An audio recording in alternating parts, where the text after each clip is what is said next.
just about to begin.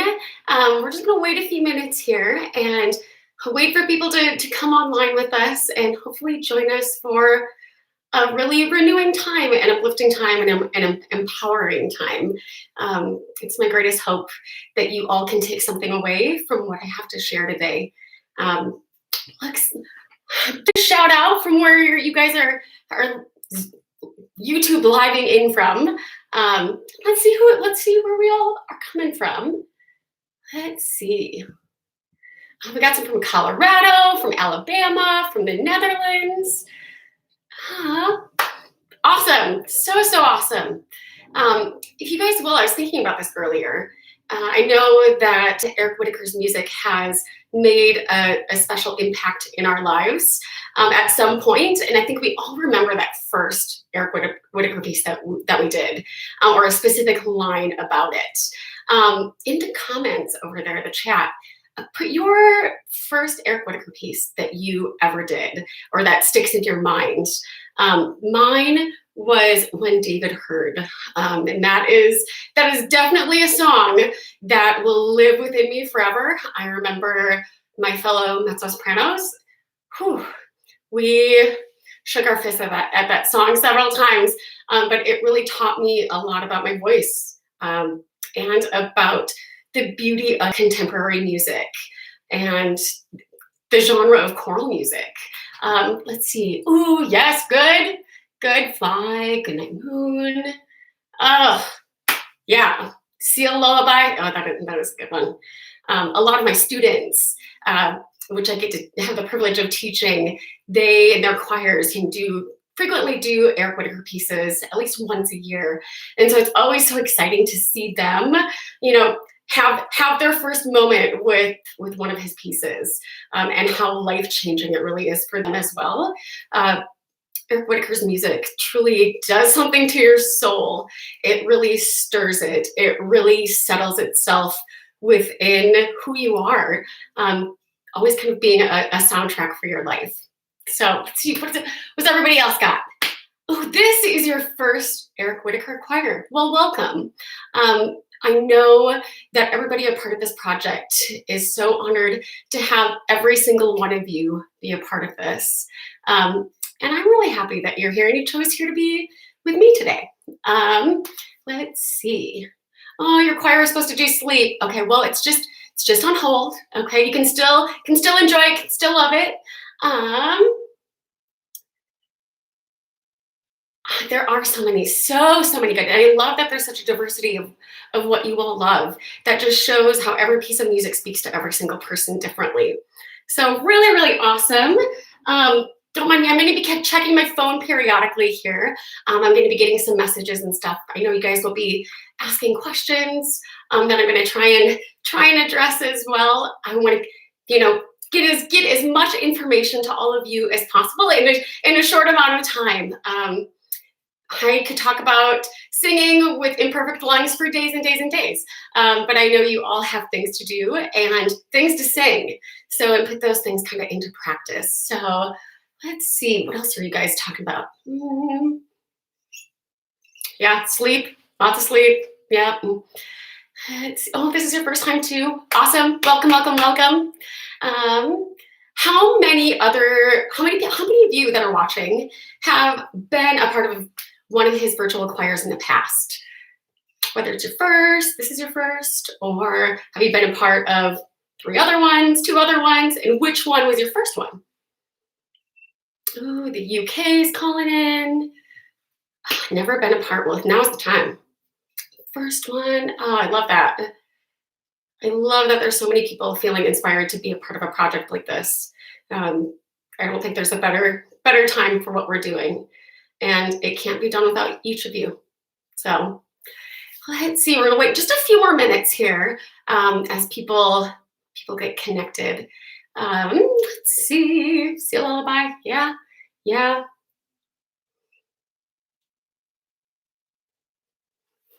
Super excited to have you guys. You did virtual choir 4 or 5 and the Disney one. Oh my gosh, you're a pro at this. You're absolutely a pro. Oh, awesome, you guys. Awesome. All right, with that said, this is a brand new piece, right? Commissioned just for this very, very occasion for us all to come together and share our voices. So whether this is your first time, this is your fifth time, this is going to be the most perfect utilization of your unique gifts. And the life of this piece is not possible without each of you. So, all right, just a second or two more here. Also, if you haven't dropped in the chat where you are joining in from, drop us a line in there. I am living from Sioux Falls, South Dakota, in the United States, and live from my studio. So it is truly, truly an honor to be with all of you today. So we got some from England, Germany. Awesome. And I have some of you commenting on you deal with asthma, you deal with allergies, you have COPD.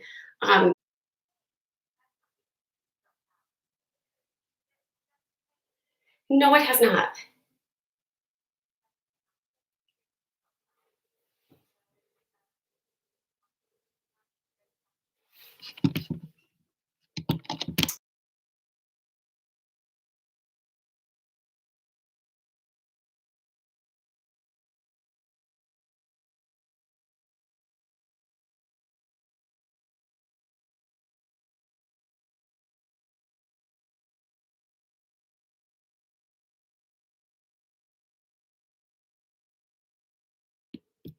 Okay, everybody, apparently I dropped out for a hot moment. So, I don't know, technology, right? It's a beautiful, wonderful thing when it works. Thank you for sticking with me. Yeah, if that happens again, they also are wonderful and let me know that I'm just talking to space. So thank you. Thanks for sticking with me, you guys. And I hope that the sound is okay and everything's working all right. Yeah, awesome. Let's do it, you guys. Let's do this journey together, okay? So first of all, I am Ashley Ballou-Bonnema, and I'm a professional musician from Sioux Falls, South Dakota. And I have the really great privilege of singing with various professional ensembles and being a private voice teacher. I also founded an organization called Breathe Bravely that has pioneered a program called SingSpire that combats the effects of the lung disease cystic fibrosis through the art of singing.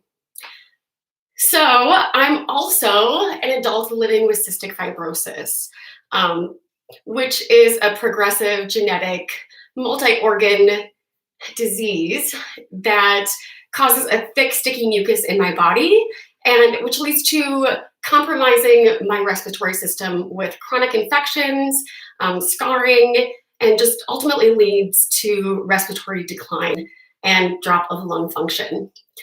So when I was born and diagnosed at a month old with CF, the life expectancy for somebody with CF was about 18 years old. I can tell you I am far past 18 years old.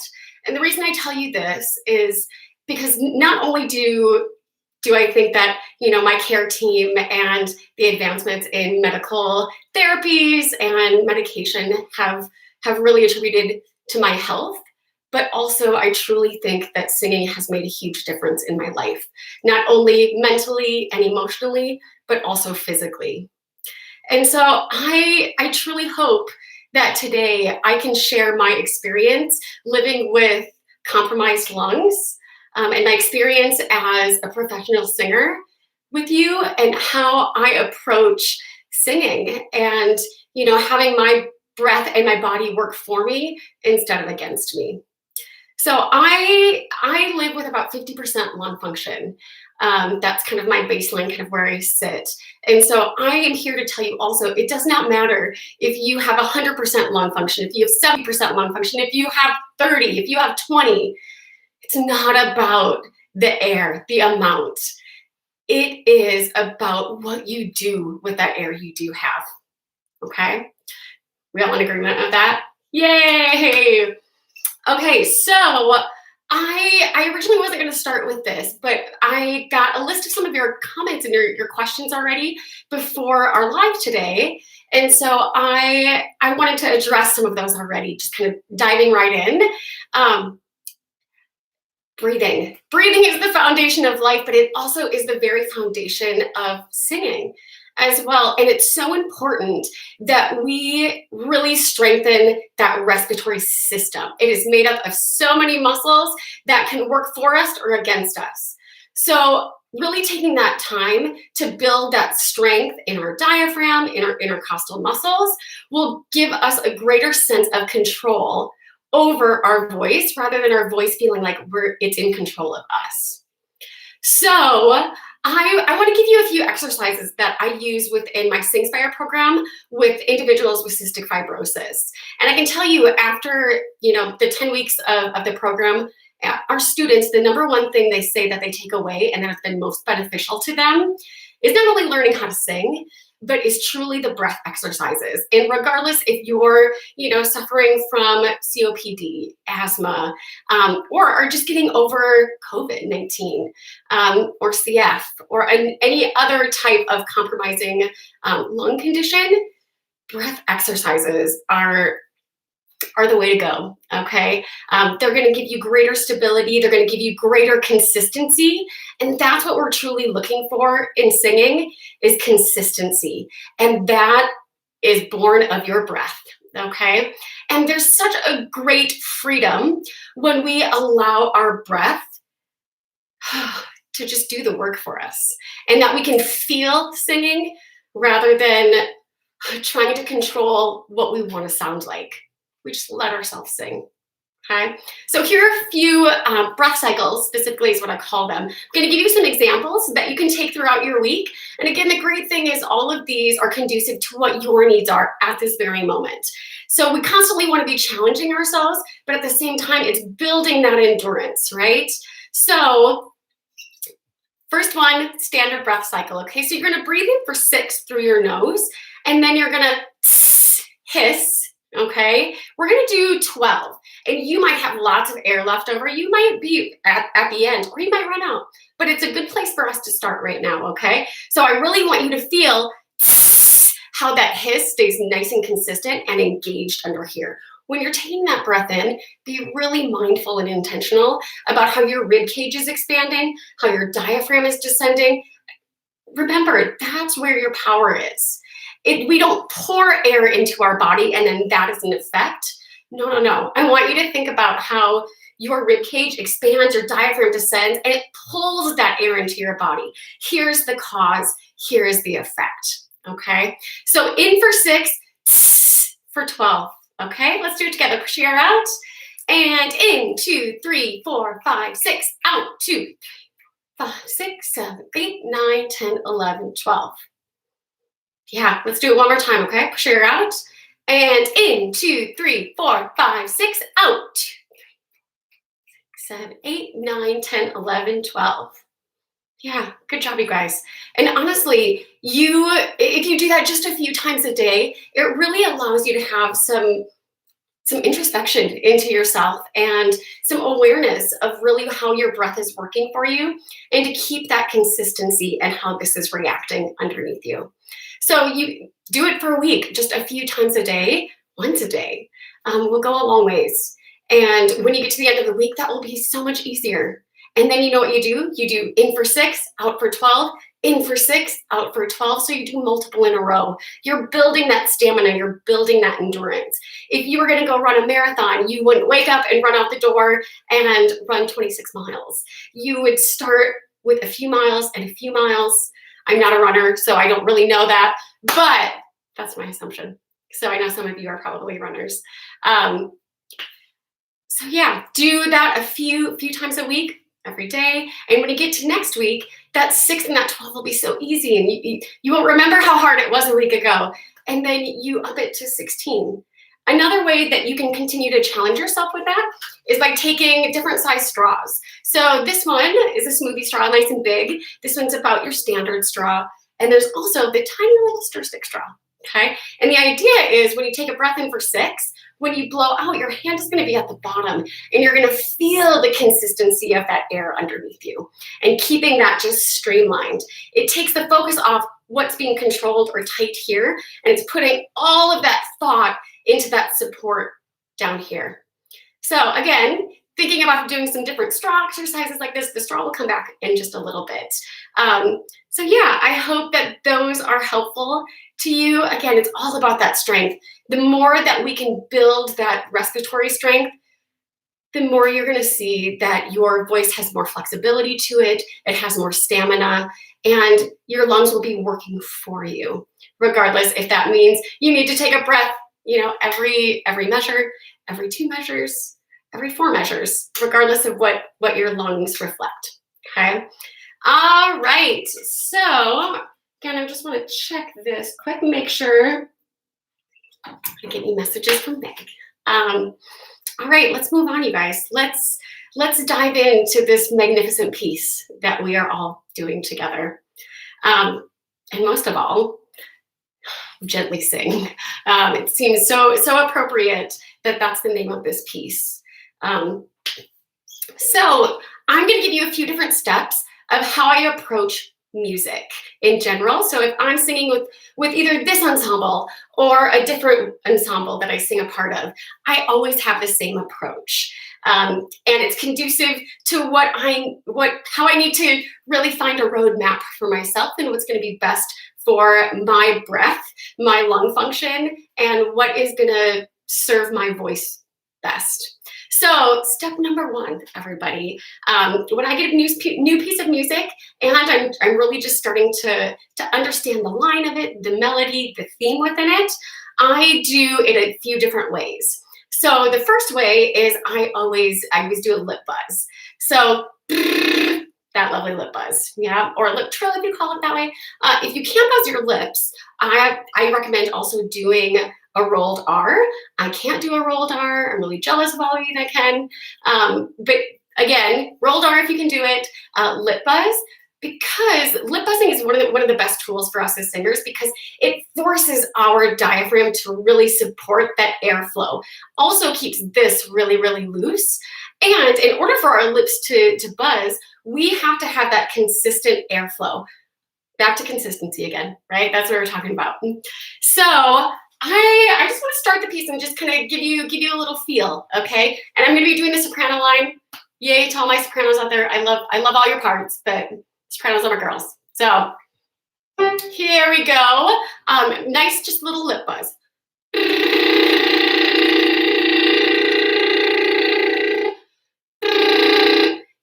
Just by lip buzzing like that a little bit, it really allows me to focus on my breath first and not worry about, oh my gosh, how is that sounding? Is the tone okay?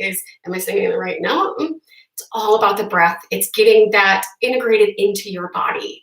And what I love about that lip buzz as well is it shows us the increase of speed and intention within our breath. What do I mean by that? So if you even just do this with me, just like a little loop, do it me. That really allows us to feel how our breath speeds up and the spin gets quicker. So when I see some of these beautiful soprano lines in this music and I see it going like this, I intentionally think, okay, I gotta be ready. My breath's gotta be working for me. It's gotta be spinning quicker. It's kind of like a matchbox car. If you guys are familiar with that when you like pull it back and you release it, right? Is that it increases that speed. Yeah. So thinking about how my air is navigating those lines, those notes, that melody, that phrase. And that also gives me an indication about how much breath I really need and how intentional I need to be about that breath management. Again, it comes back to breath, right? And not to this, right? It's very freeing when we allow our breath to be our voice instead of us trying to create it from our voice itself. So let's see. Oh, we got one question that I'm gonna address here from Meg before we go on. Let's see. Just gonna look through these a second.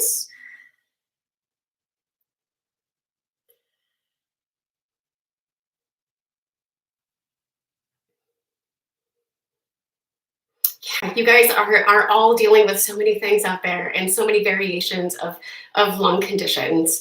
And I hope like those breath cycles and those breath exercises are going to be just life-giving in so many ways, and really beneficial to your voice.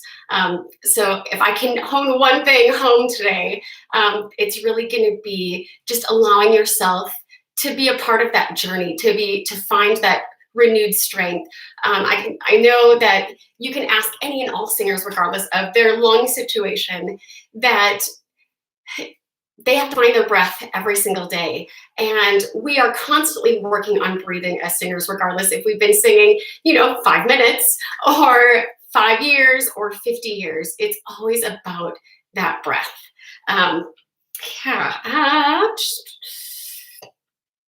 And that is the greatest thing. I know some of you are talking about, diaphragm spasms and things like that. Again, all of that control comes from strengthening that, from really having that engagement. That strength is really just going to benefit not only your lung condition, but really your singing. That will really give you a lot of freedom and flexibility. Okay, so let's move on, okay? Another way, so I said lip buzzing, rolled R's, and another thing is singing through a straw, right? I know some of you maybe are familiar with that. And the idea of this is that we can sing through a straw. This is our resonator, so we should feel all of that good vibration through there. And you put your hand at the bottom and you keep that air consistent.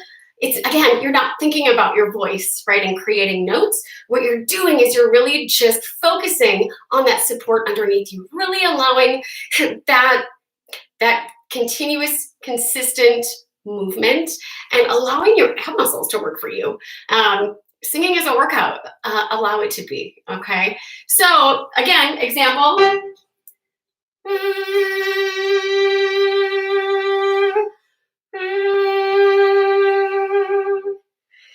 Yeah, all I have to do is focus on this, and I can really tell if I start to waver underneath.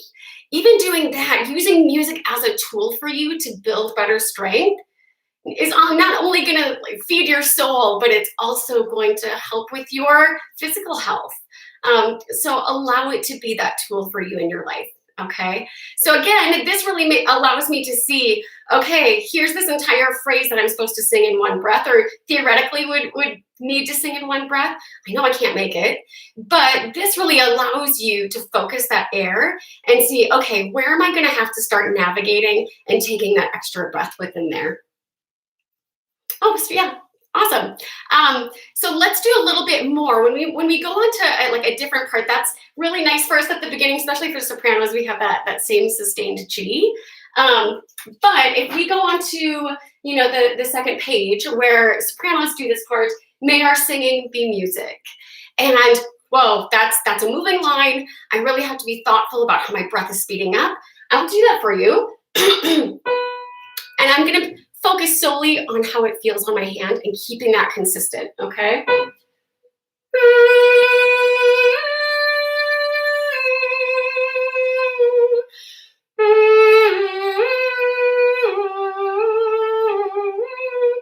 See, I can't make it. And I know that enough in myself as well, just because I've been doing this a while. So then I think, okay, my breath starts to waver underneath me. Where can I look in the music here and thoughtfully place a breath or take out a word? Because that's most important, is not singing every single note. It's this ebb and flow that we are creating. It's a wash of sound. It's an evolution of color that we're trying to do. I see somebody else said kazoo. I love that you said that because, I just had it. It was over here. I must have walked off with it. The kazoo is something actually I also use in our program because it really makes you focus all of that resonance right here, and also makes you really thoughtful about how your diaphragm is supporting you. So if you're a kazoo lover over there, break it out and kazoo all of this. I'm sure Eric would love that. Okay. So yeah, I hope that makes a little bit of sense. Again, using it as a tool for you. This is also one way that I know my breath is working for me. Our body likes to like lie to us and be a little lazy. So this is a way that I know I am demanding my diaphragm to show up for me and my breath to really work for me. There are days that it wants to be lazy and not show up. And so then I have to bring out the big tools, right? So like the straw and the lip buzz and things like that. So we want it to be, your breath to be most effective and efficient for you, okay? So another way, so lip buzzing, roll jar, singing through a straw. Then I do either a whoo, whoo, thinking about that consistency of breath underneath here and how just slurpy and slidey I can make it, because those slides are controlled solely by your diaphragm and that support underneath there, okay? And really giving that evolution of pitch variation and where that is rooted in. Okay, you guys, let's move on to the next thing. Step 2. Okay, so step 1 was going through it in various ways, lip buzzing, singing through a straw. Ooh, okay. One little note. When you guys are doing the who, always make sure that our soft palate is lifted. We, with compromised lungs, like to flatten that because we're holding on for dear life. We're just trying to like squeak that all out, right? Lift that baby. It's there to help you. Okay, and you'll actually find that if you keep this lifted and are thoughtful about this, you, instead of feeling like we're doing this when we're singing notes and trying to pick them out of thin air, what will happen is they'll feel like they're just part of the same plane, because your breath again gets to work for you. This is simply a means by which air passes and this phenomena of sound happens. But we have to have that motivator first, which is our breath. Okay, so that was step 1. Step 2, this is a big one, really big one. If I can stress again anything about this whole process, give yourself a roadmap, okay? And I also am like, oh man, I gotta go through my music and I gotta like mark the breath marks, right? And we just want to sing. I get it. I just want to sing. But it's gonna save you. It's gonna save me, and it's gonna make you feel better about your performance, about how engaged you are through the entirety of the music. Because there's nothing worse than, okay, we usually sing this, I usually take a breath here, but I'm feeling like a hero today. I feel like I can go 2.5 measures. And then we get to the end and our airways are collapsed and, oh man, everything is stressed out, it's tight, it's tense, and I gotta take a breath and I gotta come back in. And then our body gets out of its rhythm. And then the rest of the piece is really, really stressful. Unless we finally just take a moment and take a breath. But I don't want you to get into that place. I want you to be liberal with your breaths and be smart about them, okay? So take the breath, okay? Even if you're like, oh, that was a really good breath, I could have gone longer. Great, congratulate yourself at the end, okay? So that you can keep going.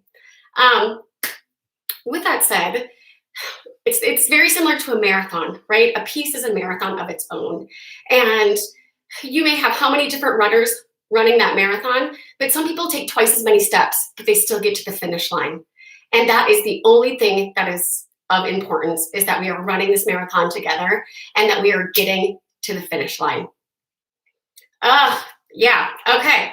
There's my little spiel about that, okay? Roadmap, okay? So by doing so, you mark those free breaths. Free breaths are like where Eric said, like, hey, sopranos, breathe here. Basses, breathe here. Take a breath. He's being very generous with breaths this go around. So much appreciated. But even if he wasn't, we need to breathe, okay? And that's most important, that you're taking that breath. So I went through my music, takes like 5 minutes, but that also helps. You can be doing this while you're doing the whoos or singing through a straw or lip buzzing, okay? And again, I know that I sit at about 50% lung function, and my voice mates that I stand next to, I know that they can go about 4 measures, right? So when I'm looking through this, and a lot depends on tempo and meter and stuff, but that gives me a kind of a general census of what's happening. I just got a message that said, tips for keeping soft palate up. Yeah, very good. One thing that I use with my students all the time, because again, we have all of this stuff that's going on in our body that we don't know is happening. Again, like what's happening with our soft palate. What I think about, and you can practice this when you do, your breath cycles as well, is taking that good breath through your nose.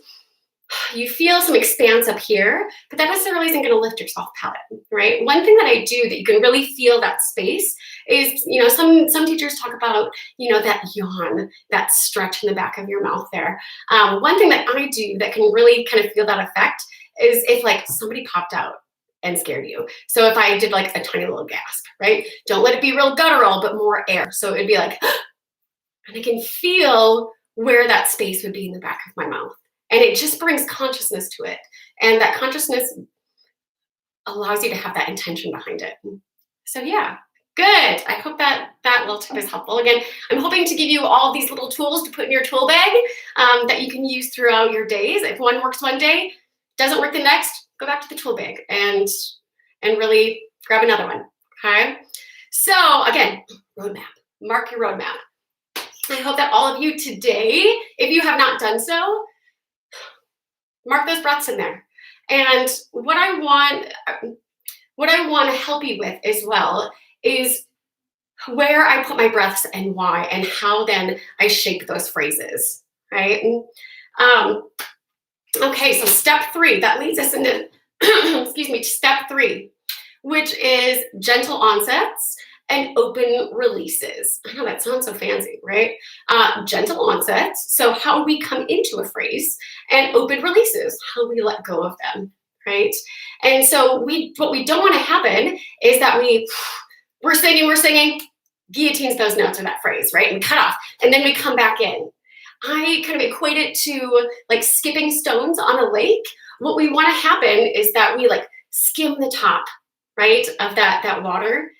We don't want to like chuck the rock and it really, really just sink, okay? Or make a big splash in the middle of it. We want to lend our voices to that ebb and flow. And there truly is an art to it that you can do. And personally, I find it more fulfilling when I can really be engaged and feel like I'm adding to the musical life of that piece rather than just like sing, oh man, I need to take a breath. Sing, take a breath, right? It's not, that's not fun. And it can also be frustrating, okay? Let's go on and talk about that ebb and that flow, okay? So how that exactly works. This piece has just such a natural pulse to it that lends itself beautifully to us really feeling that ebb and that flow. Feeling that push and that pull, as Eric talks about. So where that stress really wants to happen on beat 1.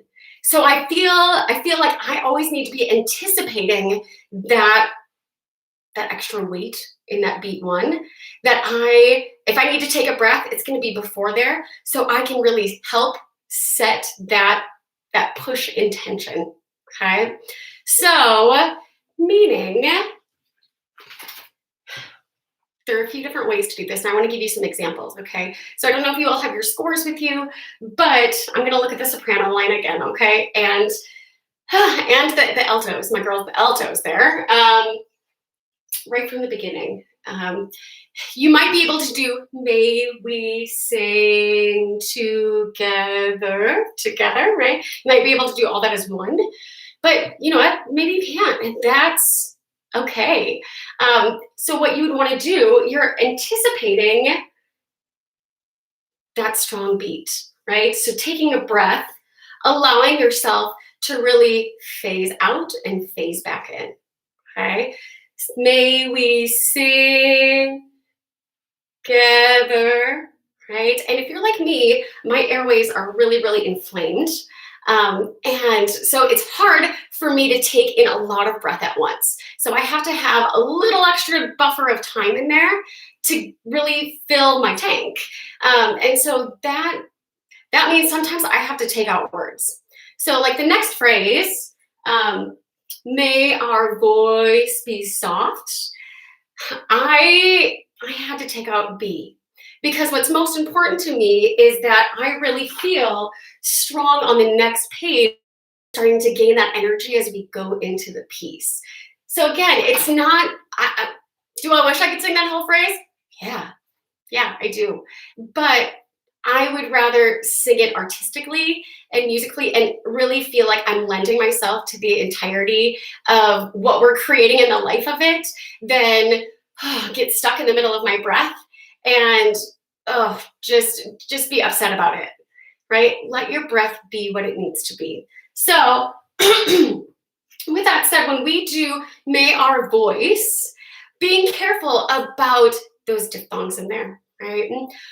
I also recommend, when you kind of get to this point, is doing the entirety of the song just on vowels, on the vowels that are written here. So take those consonants out, and you can really feel that vowel equalization. So everything kind of having a neutral balance to each other, that there's not a lot of shifting, and that will keep that tone consistent and also help you realize that those words aren't getting chopped up by those consonants.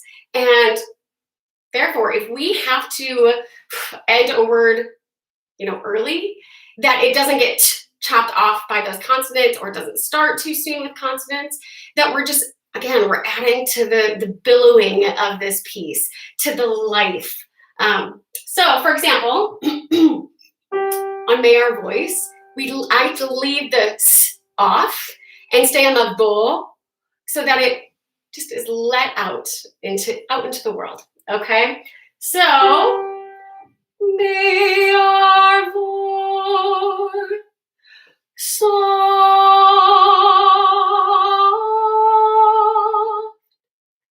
really having those soft consonants within there. And in my mind, those words are still there, but it allows my breath to stay relaxed, right? But I have to consciously go through those things and cross out the word be, right? And there might be some days where I'm like, oh yeah, I can make that. But just give yourself that opportunity if you need it that day, okay? And so really think about that vowel line as well, and don't sacrifice that consistency just because that consonant is there, okay? Going on, another example of this, okay?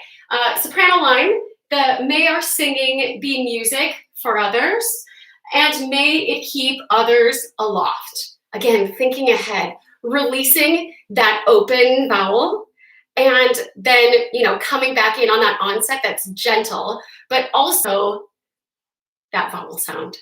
So it's going to be just a wash of vowels. I did a recording earlier this week, and I listened back to it, and it sounds like like I'm underwater almost, because there's not a lot of consonants, because I really, really cling to the vowel line of that and shaping that so that those consonants don't sacrifice the air that I do have. But when I get to sing a consonant and I have the air to do it, you better believe that it's gonna be a crisp one. Okay. Okay. So, for example, may our singing be music. One way that I looked at doing this was may our singing, releasing, singing, taking out B. Gosh, I must not love the word B. And coming back on music. That's a nice, gentle onset with that. And then others, the RS, I leave open. So I leave off because I know my breath is going to want to squeeze through that. And then the next, and may it keep others, that RS again.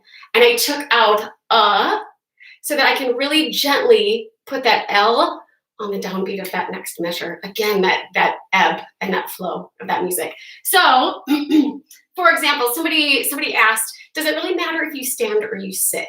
And that is conducive to each of you. People have different feelings, I guess, on that matter. Sometimes I feel like I have better support when I sit because I can really feel my stomach expanding and my rib cage expanding, and I'm maybe a little bit more conscious with it.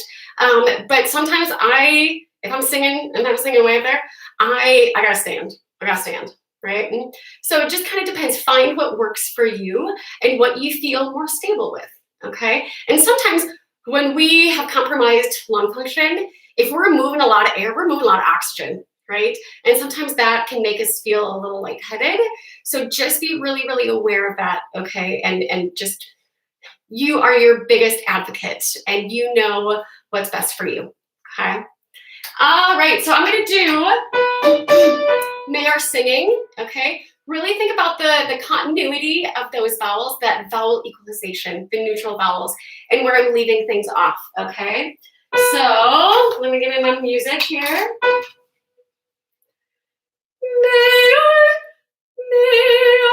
singing, music for others, and may keep on aloft.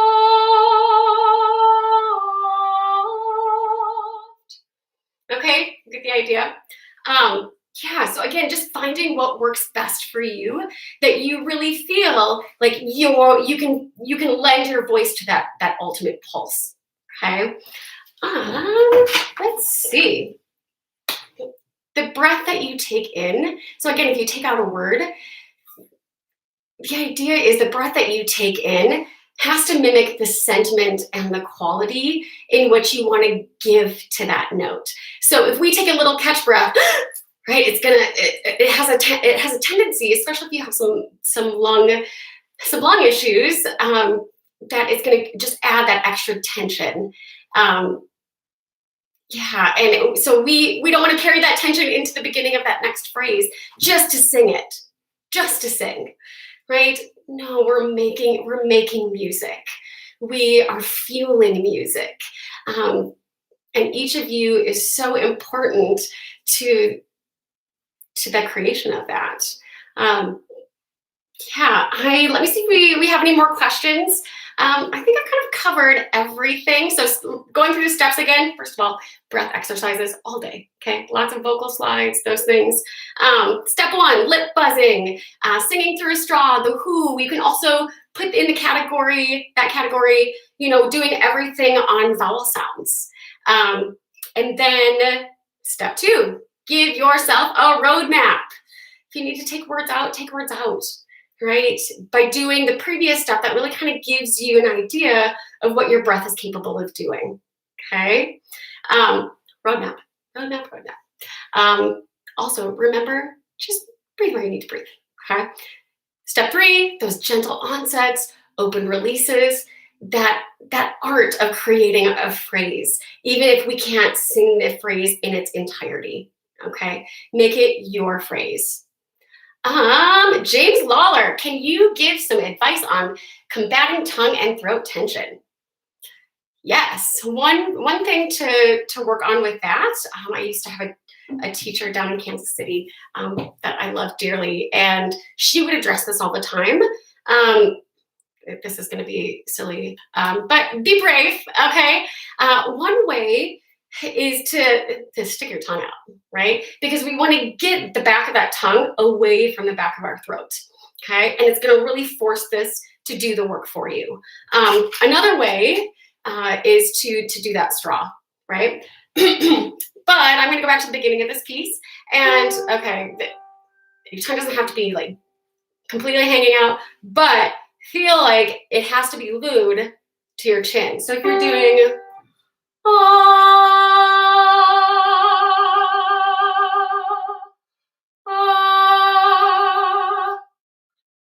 yeah. So again, my body a little bit is like, hey, wait, my tongue is supposed to be helping me. It's again, your tongue, it lies to you all the time. It wants to help you, but it just needs to just relax, just, be beneficial instead of hindering. And I know a lot of people with, compromised lungs like to put extra tension here and in our tongue because we think we're helping create that variation in pitch and control that line. But actually, it is eating up that air that you do have. Let me see. I hope that helped a little bit. And so all of you, again, put that in the first category. Go through it with your tongue hanging out. Allows you to really know whether or not you're keeping that consistent. let's see. Oh, okay. So I'm going to read this question out loud. Okay. So appreciate you helping us to understand the issues of living life affecting lung conditions, including cystic fibrosis. Are there lessons you have learned that can help those of us who are fortunate to have full lung capacity and use them well and keep them healthy? Absolutely. I always talk about my students here that I get to see in person, that they have normal lung function or 100% lung function. And I teach them the exact same way that I teach my students with cystic fibrosis and anybody with compromised lungs. So all the tips that I gave you today is the exact same thing that I tell my students that are normal, that have normal lungs, or uncompromised lungs. And so those breath cycles, they work for anybody and everybody. Again, we're trying to build that foundation underneath us and allow our breath to do the work for us as a singer, rather than it just being kind of an afterthought to use that breath effectively and efficiently. So I hope that helps. Breath cycles. And the thing is, you can go, 12 is so easy. Okay, that's conducive to you then. You get to choose your own adventure in that sense, and always trying to challenge yourself and build that stamina and that endurance. Let's see if we have any other questions here. And I hope, honestly, that I hope something that I said resonated with all of you, and that it's been helpful in some way, shape, or form. Just even if you take a little nugget out of what we've talked about today. Laura, would it be bad to not sing the high G? No, not at all. Not at all. Again, that is the beauty of a choir. I can tell you, when my voice mates that stand next to me, that, when I take a breath or when I drop out because things aren't feeling great, I know I don't have the air, I know I don't have the focus to do that note, that if I drop out, they're not like, "You're not singing." Okay. No, I know that they are saying, "I got you, girl. It's okay. I got you. We're here for you." Because I also hope that I'm lending myself to them and that I am their support when they need to take a breath, when they're feeling unsteady, when they're feeling fatigued. And that is the most beautiful thing about a choir. And I know it's strange because we're doing it virtually. We don't have those live voices next to us, feeling that support.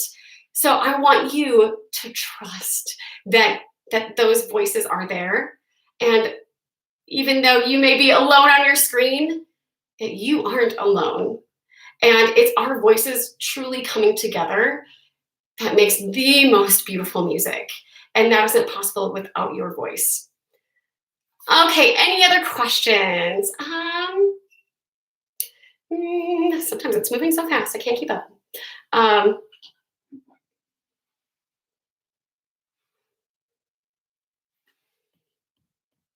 Ooh, Sue, you sing tenor. Awesome. Oh, sweet. In my next life, I always think to be a contralto. That would be awesome, right? But again, let your voice be what it needs to be. Allow it to be that just thing of beauty and perfection. It truly is. I know I always talk about, singing the perfect song with imperfect lungs. And I can tell you, the perfect song, it's born out of raw honesty and rooted passion. Your voice itself is a reflection of perfection and what that definition is at that moment. Music is organic. It has life. It has evolution. Don't think it needs to be a stagnant, rote thing. Okay. Let's see. Any others? Okay. I think. Oh, you guys are just incredible. I hope you really, really understand what an asset, what a gift you are to this music. Music is just notes on a page. It comes from a passionate composer. It comes from an idea. It comes from a thought. It comes from this life-giving seed. But you're the ones who make it grow. You're the ones who give it life. So when you're recording your video to submit to be a part of this choir, I really hope that you, first of all, are brave and do it. Second of all, I want you to breathe with confidence. I want you to be proud of your breathing because that gives life to your voice. Don't apologize for it. Don't apologize for those lungs. You didn't ask for them, right? But we can together create the most life-giving, beautiful piece of music. Again, I hope that you took something away today. And I truly feel very privileged to sing with all of you. Have a wonderful day. And as I end a lot of my lessons, breathe bravely and sing bravely.